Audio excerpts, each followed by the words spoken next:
कलियुगामध्ये दानाशिवाय पर्याय नाही हे जर तुमच्या लक्षात येत नसेल तर एकच काम करा, धनातला थोडासा वाटा या जीर्णोद्धाराच्या प्रक्रियेमध्ये लावा.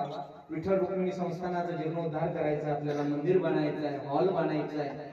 आपल्या परिणाम ज्याप्रमाणे मुस्लिम धर्मामध्ये सततची पेटी राहते एका बाजूला, तसं एका बाजूला आपण काय करावं, एक पेटी लावावी, दान पेटी, त्याला नाव द्यावं आणि त्यातला आपल्या दिवसामधला 10 रुपये जर कमाई करत असाल तर 2 रुपये त्याच्यामध्ये टाकावे आणि ते टाकल्यानंतर देवाच्या मंदिरात चोरी पाहिली ऐसी कैसी दुनिया तुझी चंद्रावर चालली, हे खरं वाक्य आहे त्यांचं. रोहन महाराजसाठी एका टाळ्या होऊच द्या. तुम्हाला काही आणि आनंद वाटला तुमच्या माध्यमातून एवढं तुम्हाला सांगतो. दान करा, दानाचं जर ईशभूत व्हायचं असेल, शुद्धता करायची असेल तेवढं करा. निळा म्हणे देवा संतापाई खारा, हा खारा पांडुरंगाच्या चरणाजवळ मिळेल. कोणत्या नावानं मिळेल? एकाच नावानं, ते माऊलीचं ज्ञानेश्वर महाराजांचं नाव आहे. ज्ञानेश्वरा